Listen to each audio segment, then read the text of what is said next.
현대 로템 2026년 1분기 실적을 스루프트 회계로 분석하고 연말 매출액을 예측해 보도록 하겠습니다. 매출은 23.6%가 증가했는데 영업이익은 33.3%가 감소했습니다. 포괄 가공비 배부 재고자산 회전율은 3.6회전이고 PBR은 20.74로 매우 높게 형성되어 있습니다. 재고자산 변동범위 바로 잡아야 되겠다는 견해를 말씀드립니다. 구독, 좋아요 부탁드립니다. 현대 로템 사업계획입니다. 본사는 창원시 성산구 창원대로 488번지. 현대 로템은 글로벌 종합기계업을 영위하는 회사로 주요 제품은 육해공 종합무기체계, 우주발사체, 미래무인체계 등의 디펜스 솔루션 부분과 레일 솔루션 부분에서의 고속철 등 종합철도 차량 제조, 철도 시스템 솔루션, 철도 운영 및 유지 보수, 그리고 수소 인플라 솔루션 산업용 로보틱스와 프레스 에코 제철 설비 등을 제조 판매하는 에코프렌트 부분으로 구성되어 있다고 소개하고 있습니다.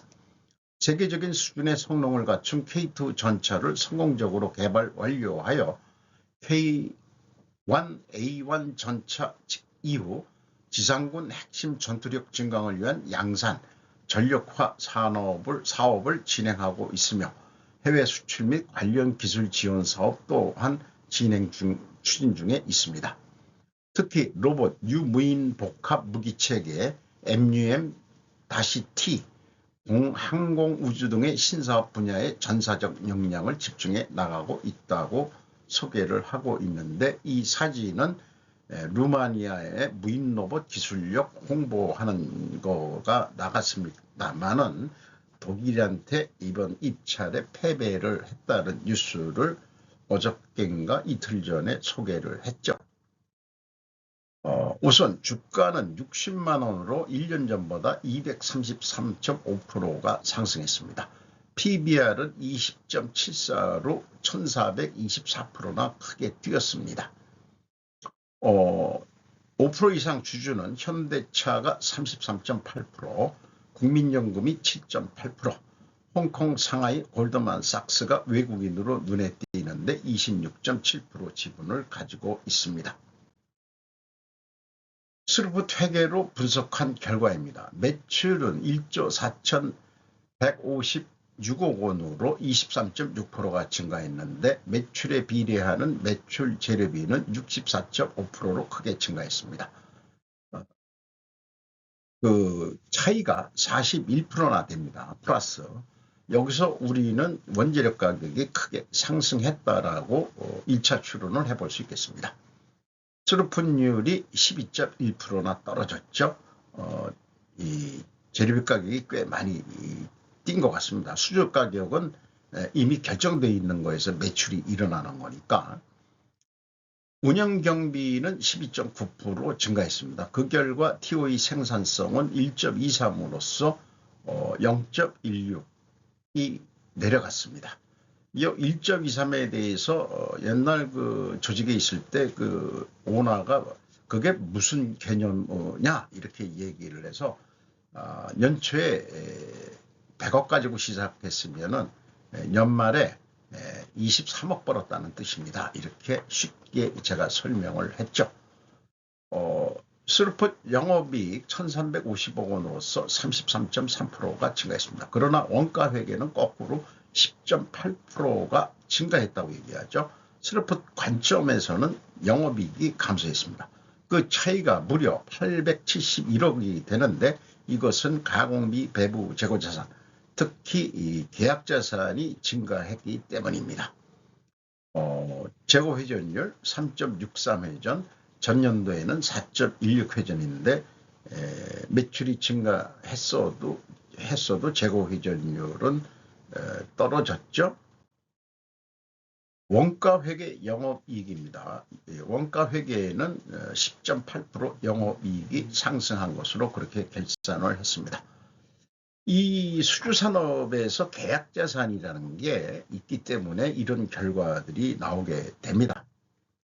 재고자산 내역입니다. 총 가공비 배부 재고자산은 제공품 하나밖에는 없습니다. 이것이 2억 8,800만 원 증가했는데 재고자산 계약자산이 1조 2,156억 원으로 2,274억 원이 크게 증가했습니다. 요거 계약자산 증가한 만큼 실제 매출을 해서 추가 매출을 인식을 해버립니다. 그러니까 요거는 사실상 매출을 일으켜서 안 되는 거라고 저는 보는 거죠. 그래서 포괄 제공으로 일단 인식을 합니다만은 아직 청구도 안 한 놈을 매출로 인식한다. 그런 놈의 회계 기준이 세상에 어딨냐, 이런 게 이제 저의 비판적인 시각인 거죠. 그래서 매출이 24% 증가했는데 토탈 그 가공비 배부 재고자산도 똑같은 수준으로 올라갔습니다.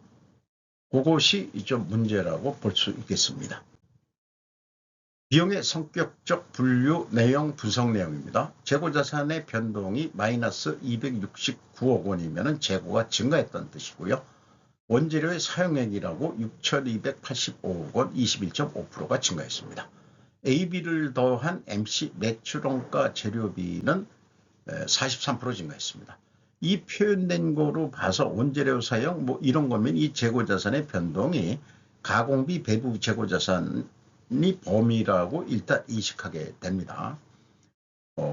운영경비 5,918억 원에서 판매관리비 782억 원을 뺀 5,136억 원이 공장 가공비가 되겠습니다. 생산 재료 비율이 13.5% 증가했기 때문에 여기서도 우리는 원재료 가격이 상승했다고 2차 추론을 해볼 수 있습니다. 그래서 재고자산 증감 내역을 계산해 보면은 BWCA 증감액을 가감해 줘야 맞아떨어집니다. 나머지 차액은 계약자산의 증감액이고요. 그래서 이 회사는 매출원가를 계산하는데 말로는 WCAI라고 해놓고 실질적으로는 이런 그 차이를 266억 이 정도를 그 매출원가가 좀 적게 나오기 위해서 그 매출이익이 많이 나오도록 그렇게 조정했다고 얘기할 수도 있겠습니다. 그리고 이 증가액 만큼은 실제 매출액에서 2,274억 원 계약자산 증가액은 실제 매출액 발표한 거에서 요거만큼 줄여야 정상일 것입니다. TQ 총 제조비용도 동일한 금액으로 차이가 납니다. 그리고 현금 흐름표도 안 맞아떨어집니다. 현금식으로 읽으면 현금이 428억 원이 나갔는데 그만큼 재고가 증가해야 되는데 269억 원밖에 증가를 안 했습니다. 그래서 158억 원의 현금을 어디다가 유용해 먹었냐, 착복했느냐고 질문을 해야 될 상황입니다.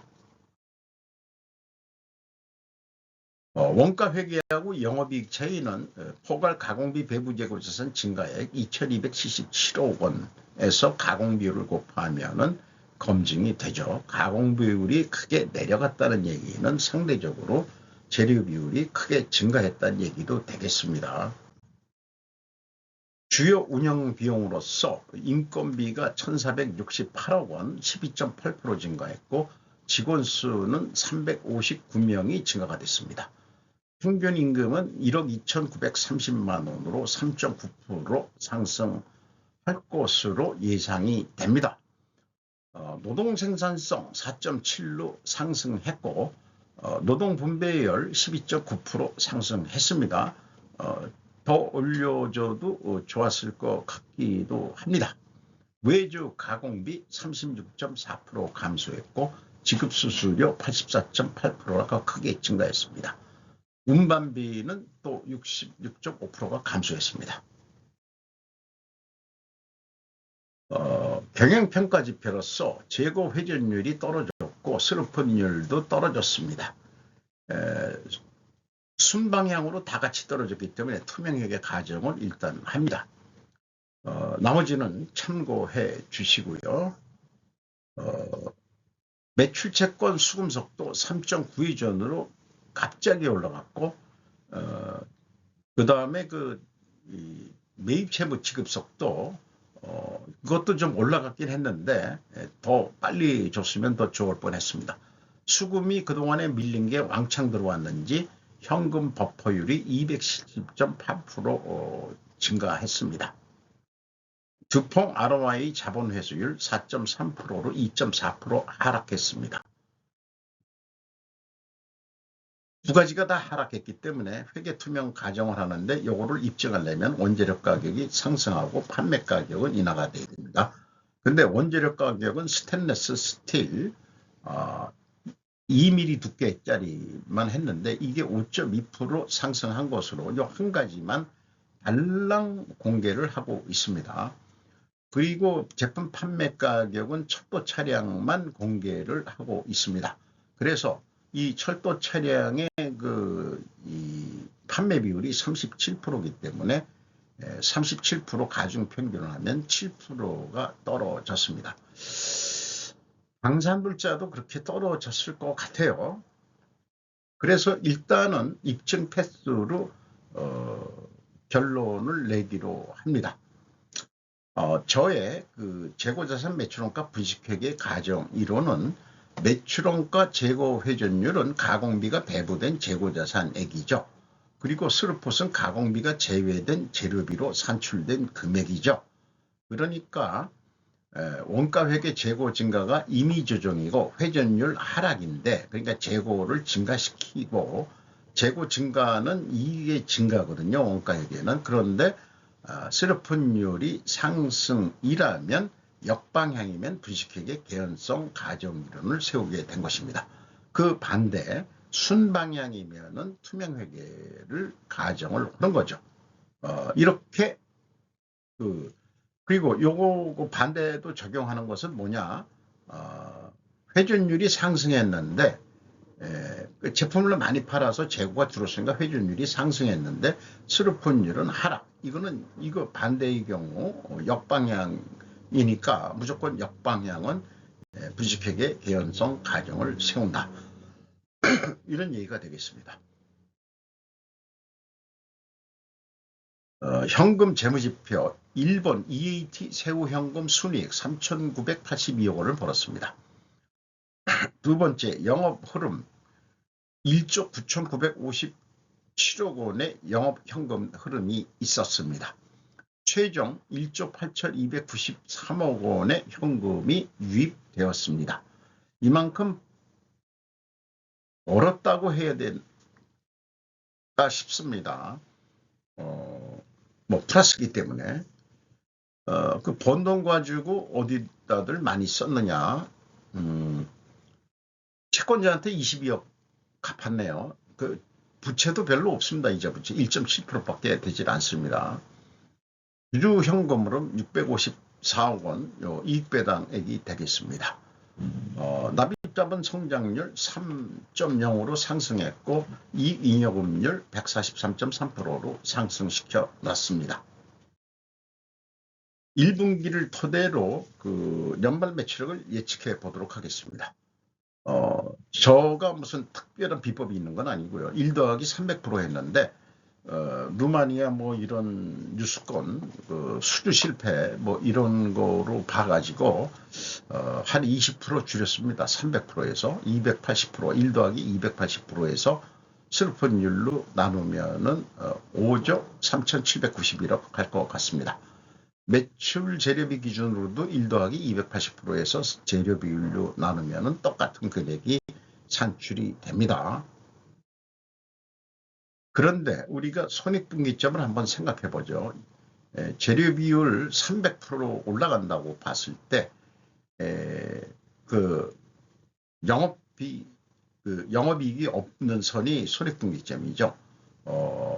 그래서 4조 6천억이 될 때가 손익분기점인데 도래하는 시기는 3.3분기가 지나서야 손익분기점이 넘을 것 같습니다. 그러니까 9개월 한 9월 중순 이후부터 판매되는 것이 그게 이제 진짜 남는 거지. 그 전까지는 손익분기점이다. 이 얘기를 좀 하고 싶은 거죠. 근데 손익분기점이 좀 빨리 일어나야 이 돈을 많이 버는 회사가 되겠죠. 3분기가 다 지나서 10월 달부터 3개월 판 게 그게 1년 남는 장사라면은 아주 힘들어지겠죠. 그렇게 생각이 들어갑니다. 그래서 요거를 어떤 납품 단가, 톤당, K2 전차 톤당 단가라고 봐죠. 535만 원. 그게 7호라 그래도 너무 좀 어쨌든 톤당 535만 원이라고 합시다. 그러면은 한 48만 4천 원 남는 거로 이게 더 벌어야 되겠다. 재고 회전율을 올려라. 그러면은 인상효과 593만 원이 돼가지고 남는 거는 48만 원 선에서 70만 원으로 확 올라가게 돼 있다. 이런 얘기가 되겠습니다. 원가 회계로도 재고가 20% 감소했을 때 20% 증가했을 때 각각의 매출 원가를 고려해 봐야 되고 판매 가격은 재고가 감소했을 때는 동일한 목표 이익을 내기 위해서는 비싸게 팔아야 된다. 5조 7,570만 원대로서 그런데 재고가 20% 감소한다면은 520만 원에 팔아도 목표 이익은 나오게 되어 있습니다. 그러니까 원가 회계에는 재고를 증가하는 쪽으로만 일방적으로 생각을 하는 거죠. 그래서 견적서 내역을 이렇게 부풀릴 확률이 높습니다. 555만 원에 팔겠다. 근데 이제 저같이 스루폿을 아는 사람은 뭔 얘기요? 535만 원에도 남는 거로 되어 있는데 이쪽에서는 영업이익을 85만 원 벌는데 한 45만 원만 벌어라. 이렇게 하는 거죠. 그래서 매출액을 더 추가 매출을 한다면 재고가 감소하기 때문에 이익이 그렇게 많이 증가를 안 합니다. 요거를 비교표를 만들어 보면은 535만 원에 판매되면은 스루폿은 48만 원 남는데 재고 감소할 때는 46만 원, 그 다음에 재고 증가할 때는 무려 95만 8천 원을 이익을 보게 되어 있습니다. 그런데 추가 판매하고 생산 더 하지 않고 재고를 줄인다면은 원가 스루폿 회계는 매출 증가에 의해서 70만 원 이익이 나는데 원가 회계에는 54만 8천 원분이 오히려 줄어든다 이런 얘기입니다. 그래서 재고 증감에서 풀이해질 수 있는 스루폿 세계로 가야 한다고 저는 강력히 주장하는 거죠. 그래야 추가 판매에 대한 합리적인 영업의 성과평가를 가능해 주는 거죠. 그래서 수고했다 해가지고 보너스를 받아야지 영업이익 몇 프로 달라고 해서는 안 됩니다. 그리고 만약에 매출이 불변한다는 가정하에서 재고를 증가시키면은 그죠. 오히려 재고를 생산 감소를 해서 재고를 줄이면은 1조 원의 이익이 나게 되어 있습니다. 그리고 생산을 증가하면은 4천억 원뿐이 이익이 나질 않습니다. 이거를 좀 전달을 하고 그 다음에 그 손익분기점까지는 절대 덤핑하지 말아라. 응? 그런 얘기입니다. 10% 할인하는 만큼 그 금액만큼 바로 적자다 이런 얘기죠. 이렇게 되겠습니다. 원가회계상으로는. 스루폿은 간단하죠. 그냥 535만 원에 했으면 그만큼 스루폿이 줄어버리는 거니까. 여기서는 영업이익이 41만 1,000원이 줄어들어 버리는 거죠. 콘당. 자, 그래서 우리가 제닛 옐런 언니의 말을 들어야 됩니다. 과잉 생산하지 마시고 덤핑하지 마시와요. 나머지 자료들은 모두 템플레이트 자료들입니다. 저의 졸작이고요. 제조원가 회계를 ESG처럼 쓰레기통에 버리기로 합시다. 두 갈래 길. 저는 스루풋 길로 가기로 했습니다. 오른쪽 길을 선택했습니다. 오늘도 좋은 하루 되시기 바라고요. 그 다음에 우리가 이 원가 회계에서 좀 벗어나자는 메시지도 되겠습니다. 그렇게 멀리 보내버리자는 얘기가 되겠습니다. 좋은 하루 되시기 바랍니다. 굿나잇.